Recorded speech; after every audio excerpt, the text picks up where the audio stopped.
Tislima lill-komunità kollha li s-soltu tiltaqa' hawnhekk fiċ-ċentru ta' Kana u lil kull min qed isegwina permezz tal-live streaming. Nilqakom għal dan l-aħħar jum fil-mixja tal-eżerċizzi li għamilna flimkien. Jew nroddu s-salib fl-isem tal-Missier u tal-Iben u tal-Ispirtu Santu. Amen. Ejja, Spiritu Santu, imla l-qlub tal-fidili tiegħek u kebbes fihom in-nar ta' mħabbtek.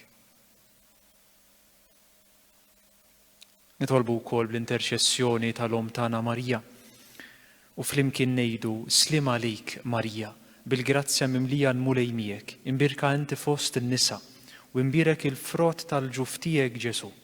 Qaddisa Marija Omm Alla, itlob għalina mitinbin, issa u fis-sija tal-mewt tagħna. Amen. Fl-isem tal-Missier u tal-Iben u tal-Ispirtu Santu. Amen. Matul din il-ġimgħa flimkien pruvajna nittrattaw ftit temi li jgħinuna nidħlu aktar f'laqa vera ma' Alla l-imbierek. Kif se nagħmlu biex niltaqgħu aktar tas-sew ma' min verament iħobbna. U għamilna dan billi it-tnejn u t-tlieta iltqajna ftejt mal-figura ta' Bartimew, it-tallab qama li jiltaqa' mal-mulej Ġesu. U l-erba billi rajna l-ġrajja ta' meta Ġesu marant Marta u Marija. U ż-żewġ modi differenti kif niltaqgħu miegħu. Anzi propjament il-mod ta' Marta li ma ltaqetx ma' Ġesu u l-mod ta' Marija li permezz tiegħu iltaqet tas-sew.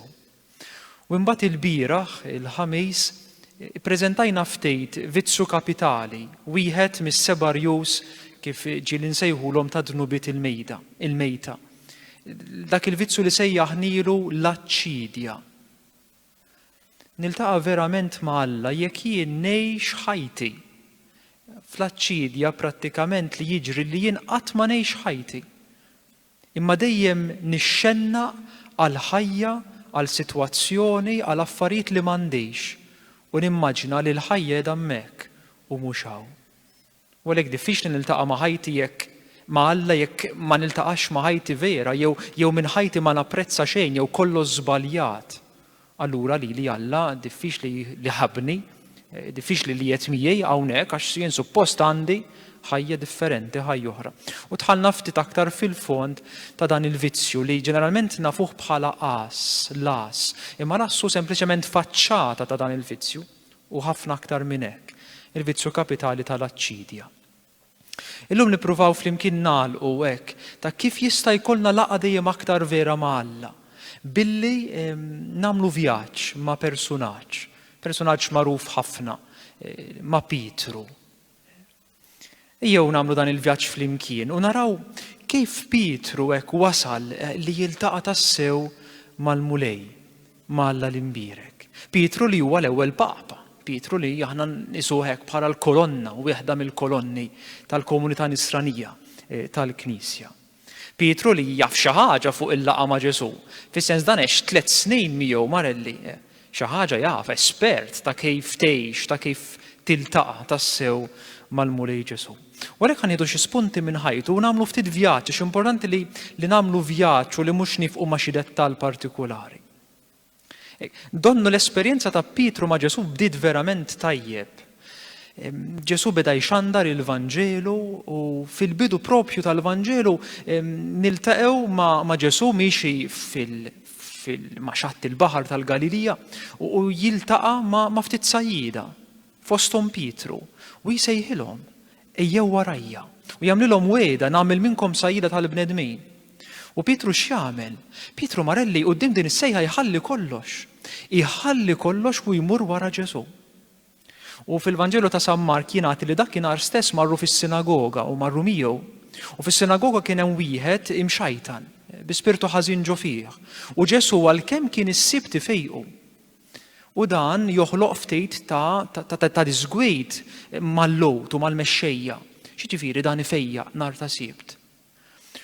U Pietru minkejja li hemm dan id-disgwejt, minkejja li Ġesu jisu darras lil mexxejja, darras lil kapijiet tal-lowt, Pietru jiskjera ruħu ma' Ġesu, jieħu n-naħħa ta' Ġesu tant li x'jagħmel wara s-sinagoga jieħdu miegħu u jieħdu d-dar tiegħu. U hemmhekk id-dar kien hemm il-mara tiegħu, kienet marida bid-deni, Ġesu jfejjaqa. Dakinhar flaxija wara nżul ix-xemx, il-belt kollha kull min kien marit u jibati b'xi ħaġa, kull min kellu xi spirtu ħażejn, inġabar quddiem il-bib ta' Pietru u Ġesu jfejjaq ħafna nies.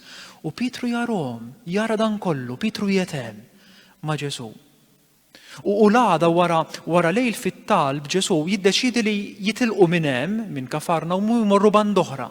Jitilqu minn hemm. U Pietru x'jagħmel? Pietru jitlaq minn hemm. ċoħ Pietru jħalli mhux biex ix-xogħol tiegħu, jħalli l-familja, jħalli d-dar, jħalli r-raħal tiegħu u jmur. Imur ma' Ġesu. Jitlaq kollox. L-għada jitilqu. U fil-Vanġelu ta' San Ġwan, fil-bidu tal-mixja ta' Pietru wara Ġesu, Ġesu jbiddillu ismu minn Xmon, jgħidu millum il-qudiem inti tissejjaħ Pietru. U Pietru jaċċetta li xi ħadd ibiddillu ismu. Aħna kemm il-darba niddejqu jekk pereżempju xi ħadd ibiddililna simna ma jiftakarx isimna jew ħawwadni ma xi ħadd ieħor. Ġieli anke tfal żgħar hekk jiena bħala qassis kultant nisbalja ħafna ismijiet u jkun hemm min verament jiddejjaq ma tiftakarnejx tbiddilli ismi importanti għalija. Pietru jaċċetta li Ġesu jbiddillu ismu millum il-qudiem ikun jismek Pietru. U Xmon bin Ġwanni jaċċetta. Ma jipprotestax għal dan. U mbagħad spiss Pietru ma ġagbu u ma Ġwanni ikun xhieda ta' mirakli ta' Ġesu li ħadd ieħor laqqas kien xhieda. Ma nafx pereżempju il-fejqan, il-qawmien, l-loti mill-ġdid tal-ħajja lit-tifla ta' Ġajru. U Pietru jarah, u Pietru jetem. U mbagħad meta Ġesu jibgħat lill-apostli tiegħu tnejn, jibgħathom ixandru, jibgħathom jipritkaw u jagħmlu s-sinjali bħal meta jagħmel hu f'ismu. Pietru jmur u jagħmel dan. Pietru u Ġesu hemm xi ħaġa sabiħa għaddejja bejniethom. U meta Ġesu wara lejl fit-talb jażel 12 il-disċipli li se jkunu ħafna qrib tiegħu lil min jażel l-ewwel, lil min hemm l-ewwel fil-lista tal-apostli, wara lejl fit-talb hemm Pietru. U mbagħad niġu fil-mument fejn Ġesu jsaqsi man-nies, in-nies x'inhu ma jgħidu fuqi, min qed jaħsbu li jien u jibdew jgħidulu Pietru jgħidlu inti l-Messija. Inti l-Messija bin Alla l-ħaj. Pietru lil Ġesu jafu hekk kien tassew Ġesu, il-Messija bin Alla l-ħaj. U meta fil-Vanġelu ta' San Ġwan, wara li Ġesu qed jitkellem man-nies u mal-lowd dwar li hu l-ħobs tal-ħajja u li jridu jieklu ġismu u demmu. U ħafna nies, ħafna lowd u ħafna disċipli bdew jitilqu. Ġesu jgħid lill-apostli tiegħu mbagħad jgħidulhom isma' tridux tmorru intom ukoll. Morru intom ukoll, ma jimpur jekk tridu tmorru. U jaqbes Pietru jgħidlu mulej. Ant min immorru, inti biss għandek il-kliem tal-ħajja ta' dejjem. Pietru mbagħad xogħol ta' trasfigurazzjoni ta' din id-dera ta' Ġesu. Pietru li jagħmel ħaġa mbagħad li Ġesu biss jagħmel. Pietru li f'dak il-lejl li Ġesu miexi fuq l-ilma, Pietru stess ilu jekk huwa jien tmur ħaniġi nimxi fuq l-ilma ħdejk. U jibda miexi fuq l-ilma. Da Pietru. U interessanti li wara il-laqgħa ta' Ġesu maż-żagħżugħani fejn Ġesu jistieden liż-żagħżugħani jekk irid ikun perfett, iħalli kollox u jimxi warajh, imur ibih kull mandu jagħtih il-foqra u jimxi warajh, iż-żagħżugħani ma jagħmilix din il-ħaġa, imma Pietru wara jgħid lil Ġesu mulej, aħna ħallejna kollox u ġejna warajk. U Ġesu ma jgħidlux, mhux veru le jgħidlu verament. Pietru nwedek illi kull min ħalla il-mara tfal, il-ġejt tiegħu u ġew warajja jirċievi għal mid-dar biżjed. ċew veru li Pietru ħalla kollox biex imur wara Ġesu. Kemm hi figura hekk b'saħħitha il-figura ta' Pietru. Entużjast, kuraġġuż, biżel, mimli ħeġġa, donnu jrid jagħmel. U xogħol ta' ħafna donnu l-Ġesu verament jafu. Donnu verament iltaqa' iltaqa' miegħu. U allura Pietru verament jinħasad, forsi bħalma ninħasdu aħna, meta tasal l-aħħar ċena, l-aħħar ikla ta' Ġesu mal-Apostli tiegħu. Fl-aħħar ċena fil-Vanġelu ta' San Ġwan, kapitlu 13, vers 33 naqraw dan li ġej. Xi ħaġa li forsi tħawat lilna u li żgur ħawdet lil Pietru. Ġesu jgħid hekk: u lidi, ftit ieħor se ndum magħkom. Intom tfittxuni u bħalma qed lil Lut hekk ukoll ngħid issa lilkom. Fejn sejjer jien intom ma tistgħux tiġu. Nagħtikom kmandament ġdid li tħobbu lil xulxejn. Bħalma ħabbejtkom jien hekk ukoll ħobbu intom lil xulxejn. Min dan jaraf kulħadd li intom dixxipli tiegħi, jekk ikolkom l-imħabba bejnietkom. Qallu x'mun Pietru, fejn sejjer mulej? U Ġesu wieġbu: fejn sejjer jien, inta issa ma tistax tiġi, imma tiġi warajja aktar tard.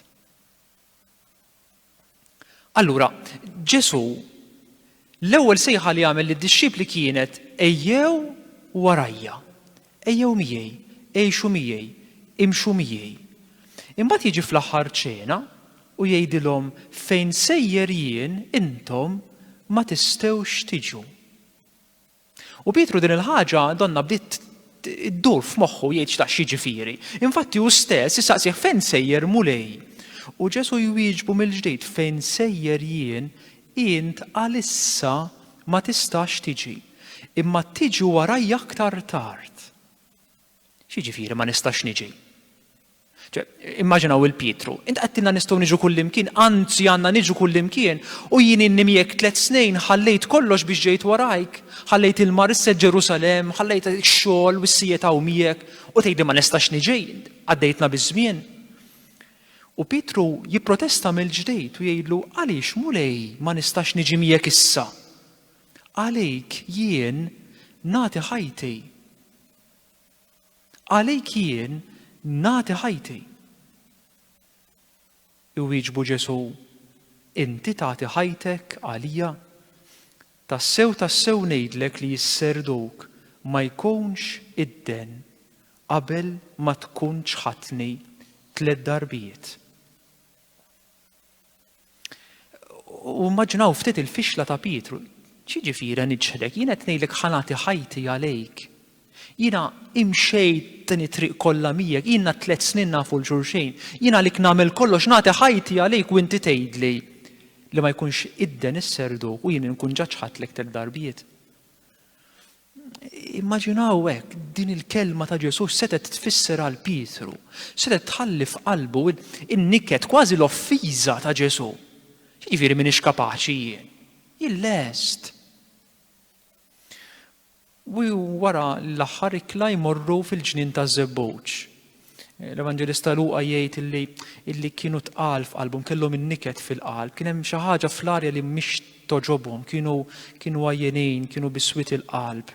Immaġinaw lil Pietru li għadu jħammem fuq dil ħaġa, x'jiġifieri m'iniex lest nagħti ħajti għal, jien lest ħajli niċħdu. X'jiġifieri ma nistgħux niġu miegħu. Aħna ħallejna kollox. Aħna rajnija, aħna għamilna l-mirakli f'ismu. U Ġesu jetem, Ġesu għandu wkoll il-mument ta' ġlida tiegħu ta' battalja tiegħu fil-ġnien ta' Żebbuġ. U f'daqqa waħda jiġu s-soldati, ċorma soldati ġejjin jaqbdu lil Ġesu. U f'daqqa waħda x'in hemm dawn is-soldati kollha madwaru u l-qaddej tal-qassis il-kbir li ġeneralment kien ikun saċerdot, persuna importanti ħafna, fejn m'hemmx il-qassis il-kbir hemm il-viċi tiegħu u l-qaddej tiegħu, ċoe hemm l-istess kważi qassis il-kbir hemmhekk. X'jagħmel Pietru f'daqqa waħda? Joħroġ sejf u jaqtal widint il-qaddej tal-qassis il-kbir. Qed jagħmel offiża kera ma nistgħux nieħdlu fiha ma x'in qed taqtalu widintu qed tgħidu ma jistax ikun aktar qassejs, ma jistax ikun dak li hu dak il-qaddej.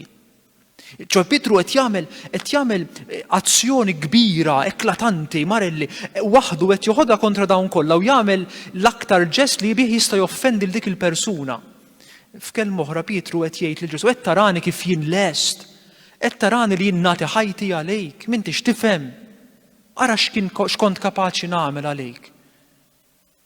U immaġinaw mill-ġdejt is-sorpriża jew il-weġa ta' Pietru illi Ġesu jgħidlu Piet daħħal dak is-sejf minn hemm. Taħseb li l-kalċi tiegħi m'iniex kapaċi nixorbu. U f'dan il-mument żgur li Pietru mu jifhem xejn. Pietru mħawwad. Ġesu jiġi arrestat, jiġi meħud, u Pietru jibqa' miexi warajh mill-bogħod u jasal fil-bitħa tal-qassis il-kbir. Fil-qalb ta' Pietru żgur li hemm niket u żgur illi hemm il-biża'. U fil-bitħa tal-qassis il-kbir jiġri dan li ġej mill-Vanġelu skont San Luqa. Imbagħad qabdu lil Ġesu u ħaduh magħhom. Daħluh fil-palazz tal-qassis il-kbir. Pietru baqa' miexi warajhom mill-bogħod.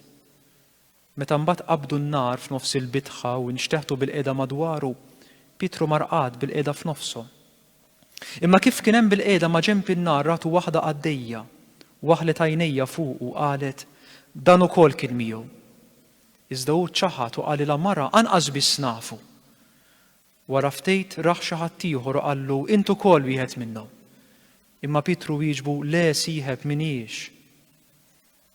Għaddiet xi sija u raġa kien hemm ieħor li beda jisħaq u jgħid iva tassew dan ukoll kien miegħu, għax dan ukoll mill-Galilija. Iżda Pietru qallu ma nafx inti tgħid sieħeb. U minnu fih kif kien għadu jitkellem, is-serdu kidden. U l-mulej daru ħares lejn Pietru u Pietru ftakar fil-kelma li l-mulej kien qallu illum qabel ma jidden is-serduk inti tkun ġa ċħadtni 3 darbijiet. U ħareġ il-barra jibki biki taqsim il-qalb. Pietru il-kuraġġuż, Pietru li lest jagħti l-ħajtu għal Ġesu. Pietru li żgur ma kien se jiġħad il-Ġesu anke jekk jiġħdu kulħadd u ma jiġħdux. Pietru skopra li f'qalbu wkoll kien hemm il-biża'. Pietru skopra li jinfixen. Pietru skopra li kien kapaċi jitradixxi lil mejn miegħu għex 3 snin. Pietru f'daqqa waħda jiskopri li huwa differenti minn dak li ħaseb. Jiskopri li mhux koerenti daqskemm immaġina, jiskopri li l-imħabba tiegħu għal Ġesu ma kienx tasal sawn, jiskoprija. Jiskopri li l-nifsu differenti minn kif inhu, minn kif kien. Ejja nagħmlu qabża kbira l-qudiem. Ejja nagħmlu qabża kbira l wara il-qawmien ta' Ġesu. Wara l-qawmien ta' Ġesu, Pietru fil-Vanġelu ta' San Ġwan lejl minnhom imur jistat ma jaqbad xejn, imbagħad jiltaqgħu ma' wieħed li ma kinux jafu min kien, jgħidilhom jitfgħu ixbik in-naħa l-oħra jaqbdu qabda kbira ta' ħowt u jindunaw li kien Ġesu. U allura Pietru jmur ħdej jitfa' xi ħaġa fuqu malajr, il-mulej dan, u jiklu flimkien, il-mulej kien diġà ħejja x'affarijiet iġibu l-ħowt tagħhom u jiklu flimkien. U mbagħad hemm dik ix-xena bejn Ġesu u Pietru li hija xena impressjonanti mill-isbaħ imma fl-istess ħin qawwija immens. Infatti fil-Vanġelu ta' San Ġwan minn kapitlu 21 naqraw wara li kielu xi ħaġa. Ġesu qal lil xmun Pietru, xmun bin Ġwanni, tħobbni int aktar minn dawn. Iva mulej wieġbu int taf li nħobbok, qallu ira l-ħrif tiegħi. Staqsih għat-tieni darba xmun bin Ġwanni tħobbni int. Iva mulej wieġbu int taf li nħobbok, qallu ira in-naċ tiegħi. Għat-tielet darba staqsih xmun bin Ġwanni tħobbni. Pietru ħassafsa ta' qalb għax staqsih għal 3 darbiet, għat-tielet darba tħobbni. U qallu mulej, int taf kollox, int taf li nħobbok. Qallu Ġesu, ira in-naċ tiegħi. Tassew ngħidlek meta kont żagħżugħ kont titħażżem waħdek u tmur fejn trid, imma meta tixjieħ int tiftaħ idejk u ħadd ieħor iħażmek u jieħdok fejn ma tkunx trid. Dan qalu biex ifisser bliema mewta kien sejjer jagħti glorja lil Alla. Imbagħad Ġesu sokta jgħidlu, ejja warajja. Innutaw ix-jiġri f'dal Vanġelu, jiġri li għal 3 darbiet Ġesu isaqsi lil Pietru jekk iħobbux. 3 darbiet, daqskemm kienu 3 ċaħdiet li Pietru għamel. Donnu Ġesu irid propju jfakkar lil Pietru, irid ifakkru f'dik iċ-ċaħda. Donnu hemm bżonn li Pietru jiftakara. Kważi kważi Ġesu qed ifittex in-niket ta' Ġesu jerġa' jfakkru fin-niket tiegħu. Pietru irid jiftakar qalbu kif inhi. Pietru jrid jiftakar id-djufija ta' qalbu, il-miżerja tagħha. Tant li jerġa' jgħidlu tħobbni int aktar minn dawn. Għax fl-aħħar ċena Pietru kien qallu lil Ġesu anke jekk jitilqek kulħadd jiena ma nitilqekx. Anke qed jgħidlu f'kelma oħra, anke jekk dawn ta' mija jitilquk, anke jekk dawn mhumiex kapaċi, jien kapaċi. Anke jekk dawn mhumiex kapaċi jħobbuk biżżejjed, jien inħobbok żgur, nagħti ħajti għalik. U allura Ġesu qed jgħidlu tħobbni int aktar minn dawn. U Pietru kif jista' jgħidu iva mur int taf li nħobbok, mhux aktar minn dawn żgur li nħobbok. U t-tajba li issa Ġesu jgħidlu, isma' meta kont żgħir inti kont tmur fejn trid, imma meta tixjieħ inti jaħduk fejn ma tixtieqx u tiftaħ idejk. Ġesu qed jagħmel riferiment għal kejf Pietru ser imut. Għax Pietru se jasal f'mument li verament jagħti ħajtu għal Ġesu. Pietru se jasal f'mument li hu se jkun kapaċi jagħti ħajtu għal Ġesu. Qabel ma kienx, immissa Ġesu qed jgħidlu inti għattati ħajtek għalija, iwa, issa iwa. U fl-aħħar ta' din is-silta jgħidlu ejja warajja. F'kelma oħra issa tista' tiġi warajja. Fl-aħħar ċena qallu fejn sejjer jien issa ma tistgħux tiġu. Immissa tista' tiġi warajja. Allura d-domanda l-kbira hi x'ġara sadattant biex issa Pietru kapaċi jagħti ħajtu? X'ġara sadattant biex issa Pietru jista' jimxi wara Ġesu? Issa jista' jimxi wara Ġesu. Ġara dak li ġara, ġrat iċ-ċaħda ta' Pietru. U grazzi għal dik iċ-ċaħda, grazzi għal dak it-tradiment, issa Pietru jista' jimxi wara Ġesu. Il-ħaġa tħawwadna, ma ddejtx mill-eżami, ma kontx kapaċi, u tista' timxi warajja. Prattikament ġara li Pietru għaraf tassew u minnu. Ħaseb li kien aħjar mill-oħrajn immanduna li ma kienx. Ħaseb li kien kapaċi immanduna li mhux. Ħaseb li bravu immanduna li dajjef. Pietru irridimensjona lilu nnifsu. Iltaqa' mal-verità tiegħu. U t-tajba li mhux biss iltaqa' mal-verità tiegħu, mad-djufija tiegħu, mal-infedeltà tiegħu, imma aktar minn hekk skopra li Ġesu iħobbu hawnhekk issa. Li Ġesu jħobbu fil-faqar tiegħu. Li minkejja iċ-ċaħda, minkejja li mhux kapaċi, Ġesu iħobbu tant li miet għalih. Tant li taħajtu għalih. Ġesu lil Pietru kien jafu mill-bidu, kien jafu mill-bidu u għażlu xorta u ħabbu xorta. Kien jaf Pietru ħafna entużjażmu ma fil-verità il-qalbi dajfa bħal ta' kulħadd imma lilu għażel. U issa jafdaħ b'kollox jgħidlu irannaġġ tiegħi, irannaġġ tiegħi issa li ċħatni. Issa li ltqajt ma' dnub tiegħek imma wkoll mal-imħabba tiegħi. It-tema tal-ħtija fil-ħajja tagħna, it-tema tad-djufija, it-tema tad-dnub hija tema delikata.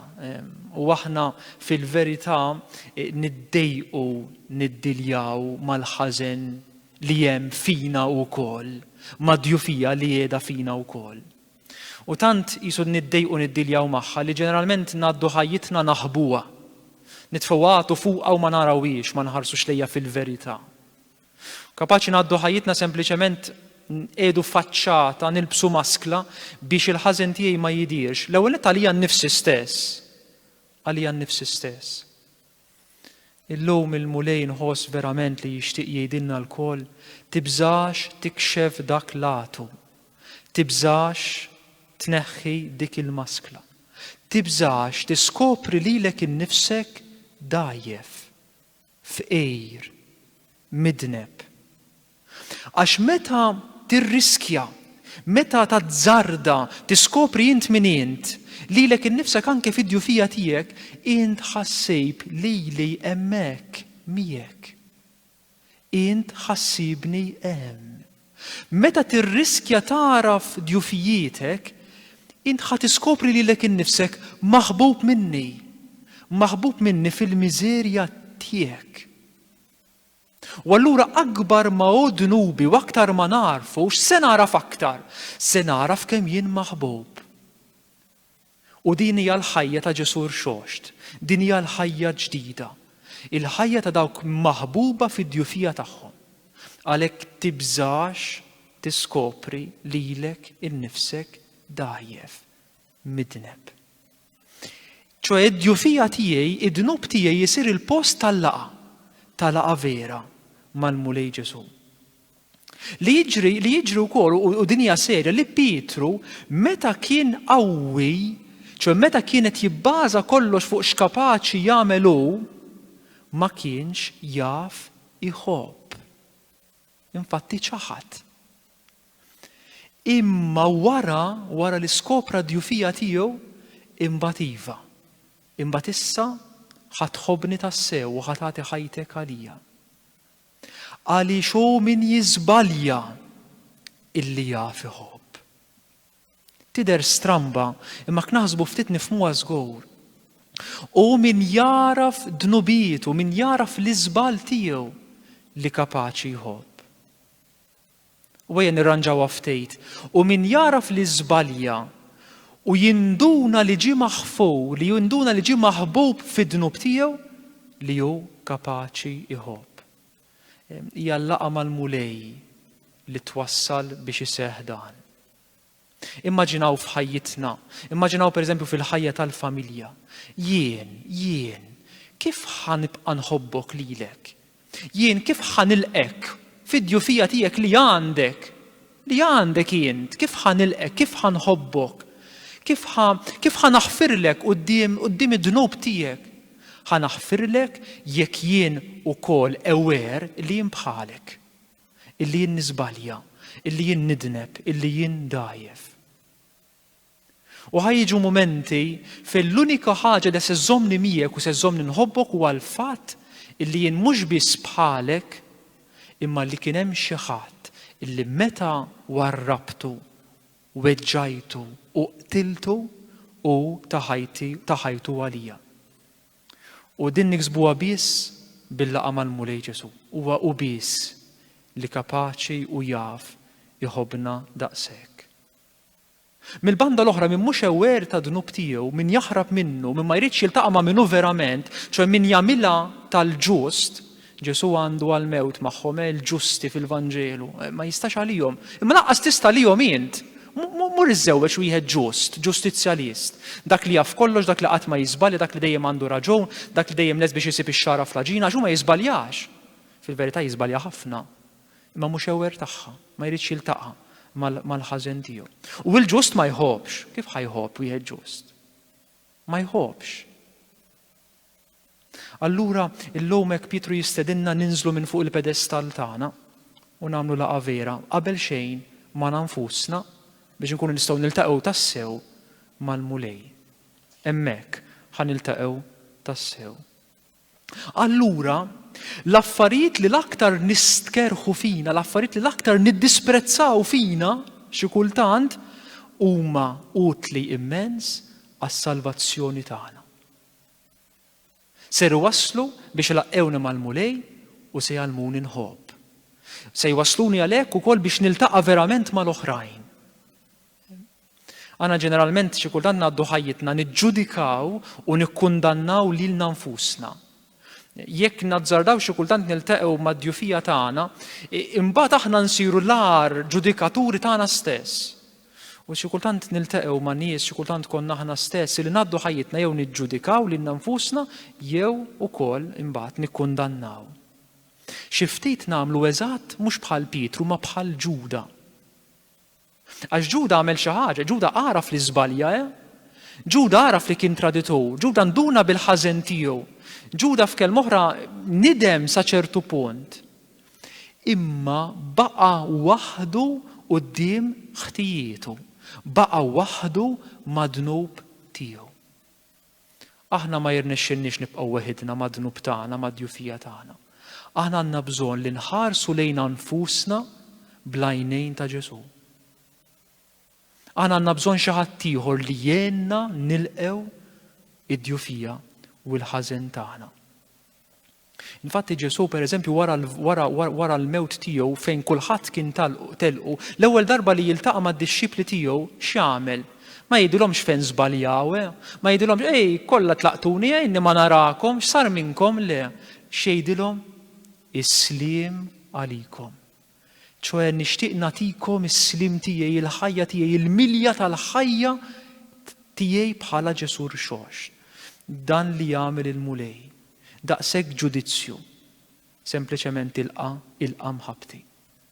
U nnutaw illi l-bażi tal-komunità nisranija l-pedamenti huma nies bħal Pietru dak li ċaħat, huma nies bħal Pawlu dak li ppersegwita lil Ġesu. Tajbi li Pietru stess jirrakkonta ċ-ċaħda tiegħu, dan se ma qala lil ħadd imma Pietru stess jirrakkuntaw għalhekk nafuha mill-Vanġeli. ċoe hu ħoss li tant kienet importanti din iċ-ċaħda li jgħidha tant li jgħidha illi tiġi fil-Vanġeli. Tant importanti u fundamentali biex niltaqa' ma' Ġesu li niltaqa' mal-faqar tiegħi u li Ġesu qed iħobbni hemmhekk illi jgħidha. U infatti Pietru għandu mument ieħor importanti immens mill-ġdid fil-Vanġelu ta' San Ġwan fl-aħħar ċena qabel x'in Ġesu qed jaħslilhom riġlejhom. ċoe x'in Ġesu qed imiss it-trab ta' saqajhom, il-ħmiġ ta' saqajhom. Ġest li verament laqqas l-iskjavi ma kienu jagħmlu. Ġest intimu għax qed tmiss is-sieq u s-sieq maħmuġa. U Pietru jgħidlu le, int taħsilli riġlejja ma tarax. Inti tbaxxa qudiemi. U Ġesu jgħidlu Piet, jekk ma naħsillekx riġlejk ma jkollokx x'taqsam miegħi. ċo ma tiltaqax miegħi jekk ma tħallinejx naħsillek riġlejk. Ma tħallinix immiss il-ħmieġ tiegħek. Allura l-istedina ħalli lil Ġesu imissek fil-faqar tiegħek. Hemmhekk fejn se tinduna kemm iħobbok tassew. Allura aħna fil-mixja tagħna wara Ġesu dan li rridu nagħmlu, irridu niltaqgħu ma' nfusna, mal-faqar tagħna u ma' Alla li jħobbna hemmhekk. U aktar ma niltaqgħu mal-faqar tagħna, aktar se niltaqgħu ma' Alla. Il-qoxra li ta' parsi aħna tajbejn dak itellef ħafna mill-laqa vera mal-mulej Ġesu. Allura jekk trid relazzjoni vera ma' Alla, lesti ruħek biex tiltaqa' qabel xejn miegħek innifsek. Mhux se niskopru xi niltaqgħu ma' nfusna, se niskopru li jidejna vojta li ma tantx għandix nofrilu l-mulej, dan huwa jien. Imma mid-dejra jien irrid infalli l-ewwel fir-rapport tiegħi mal-Alla biex niskopri min hu. Bħal Pietru, l-ewwel falla imbagħad seta' jiskopri in-mulej minu tassew. Ġieli aħna ngħaddu ħajjitna ta' jew niġġustifikaw lilna nfusna. B'xi mod hekk u leta ma tant żbalja, jew żbaljata xtort ta' xi ħadd, jew insomma dak ma tantx hu żball ikra, jew niġġustifikaw lilna nfusna. Jew inkella nikkundannaw lilna nfusna, jew inkella lill-oħrajn. Imma hemm triq oħra. Pietru għadda mid-disprezz lejn l-oħrajn. Jekk jiġi kulħadd, jekk dawn mhumiex kapaċi, jien kapaċi, jien bravu, jien tajjeb, hemm triq oħra jiġifieri ngħaddu mid-disprezz lejn l-oħrajn għal jien aħjar minn ħadd. Jiena nfalli wkoll. Imma sibt lil xi ħadd li jħobbni meta fallejt. Għax skuża daqsxejn, imma int min int pereżempju li ma tistax tiżbalja, jew int min int li ma tiżbaljax. Jew int min int biex tgħid li l-oħra ma jistgħux jiżbaljaw. Min jien, min int biex ma tiżbaljax, jew biex ħadd ieħor ma jiżbaljax. Il-mulej din semmejnija xi ftit naħseb nhar it-tnejn jew nhar it-tlieta m'iniex ċert jew l-erba'. Il-mulej ma jridx li aħna saċ ma nafx inkunu perfetti li ma niżbaljawx. Iridna niskopru mħabbtu. Iridna niskopru il-ħnina tiegħu. Għax hija din biss li twassalni biex jien imbagħad nuri ftit ħnina mal-oħrajn, biex imbagħad nuri ftit ħlewwa mal-oħrajn, biex imbagħad nuri ftit tjubija mal-oħrajn, biex inħares lejhom, biex inħares l-tfal, lejn marti, lejn żewġi bajnejn differenti. Għax hu biss min jiżbalja li jitgħallem iħobb. Min jaraf li żbalja u jinduna li hu maħbub hemmhekk il-laħwa l-ħarsa fuq marti tinbidel, il-ħarsa fuq żewġi tinbidel, il-ħarsa fuq dak li ġrali fil-passat li għamilli jew li għamlitli jinbidel. Hemmhekk jinbidel kollox. U aħna dan li nixtiequ f'qalbna, il-qalb tokrob għal xi ħadd li joqgħod miegħi b'dan il-mod.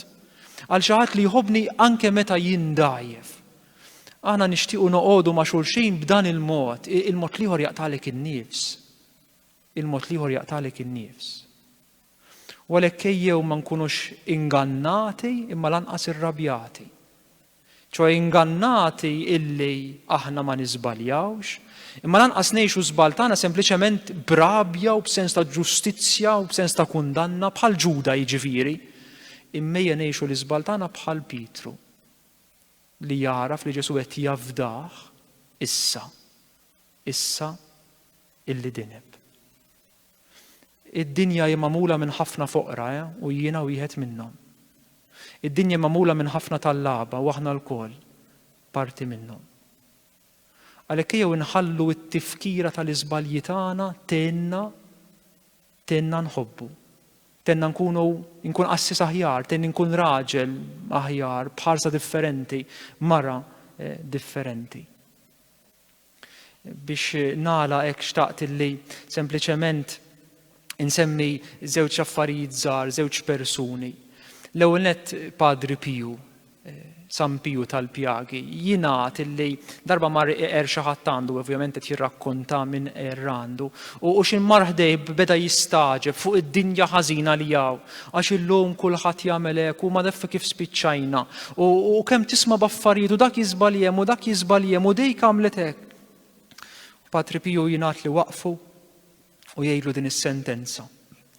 Jgħidlu li kieku ma tkunx inħin kollu l-grazzja tal-Alla miegħi, jien nagħmel ħafna għar.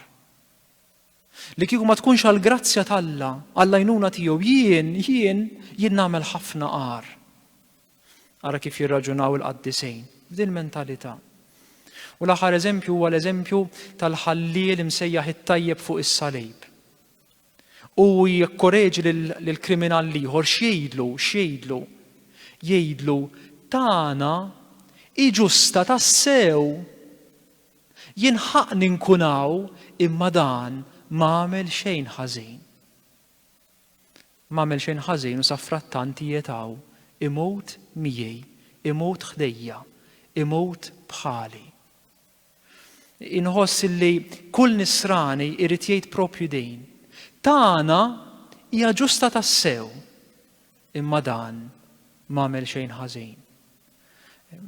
U mbagħad jgħidlu mulej ftakar fija meta tidħol fis-saltna tiegħek. U Ġesu jgħidlu llum stess tkun il-ġenna miegħi. Għax hemmhekk seħħet laqa ma' Ġesu, meta tiltaqa' ma' Ġesu dan ma jħallik qatt. Seħħet laqa vera, għax qal is-sentenza tagħna hi ġusta tassew, imma dan m'għamel xejn ħażin. Ejja għalhekk nitolbu lil mulej jenna dejjem aktar niltaqgħu miegħu tassew. Jew nħalluh ilaqqana l-mana nfusna qabel xejn biex imbagħad aktar niltaqgħu mal-imħabba tiegħu. U bħala risposta nitalmu nħobbu. Għax il-qalb tkun messet imħabba oħra vera u dik l-imħabba hi contagious, dik l-imħabba tittieħed. Għax mhux il-ħażin biss jittieħed imma tittieħed ukoll l-imħabba nittieħdu minn din l-imħabba ta' Ġesu. U bla dubju il-ħars tagħna, il-mod kif inġib ruħi, kif inmur ma' marti, ma' żewġi, ma' tfal, miegħi innifsi bla dubju li jinbidel. Bil-mod il-mod, meta niltaqgħu tassew mal-imħabba t'Alla murija lilna fi Kristu Ġesu Sidna.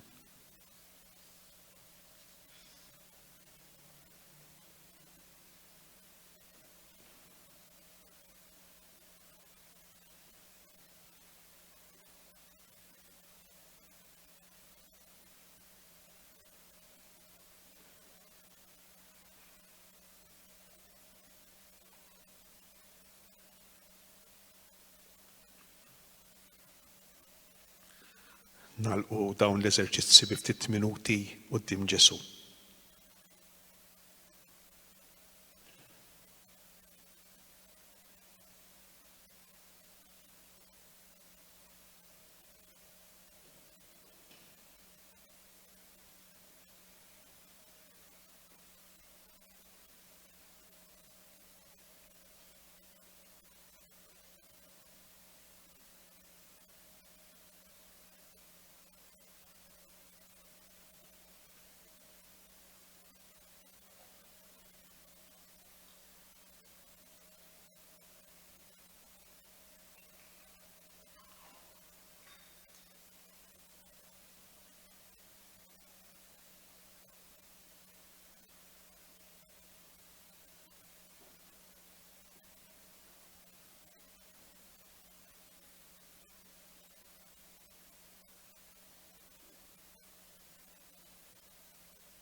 Min qalbi nixtieq nirringrazzja lil Father Noel għal dawn il-5 ijiem ta' eżerċizzi.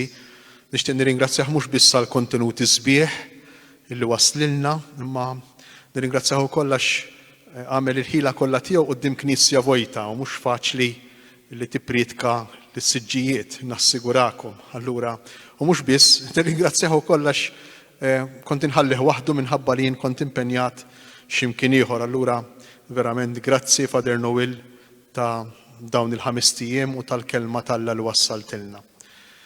Jekk Alla jrid l-appuntament tagħna jkun għal għada fil-għaxija fit-8 nistgħu nipparteċipaw nieħdu sehem nisimgħu l-kelma tal-Alla il-Vanġelu tal-Ħadd fil-lezzjo divina. Imbagħad bil-mod il-mod hekk ninfurmawkom hekk dwar il-katekeżijiet hekk u dwar il-lezzjo li ssir bħal lezzjo ta' matul il-ġimgħa mqazza, nagħmlu lezzjo wkoll fil-ġurnata tad-duluri l-ġimgħa jekk Alla jrid. Imbagħad ninfurmakom bil-mod il-mod fuq il-paġna tal-Facebook dwar l-attivitajiet u l-impenji l-iktar kateketiċi u l-iktar bibliċi li nagħmlu matul dawn il-ġranet tal-ġimgħa mqazza.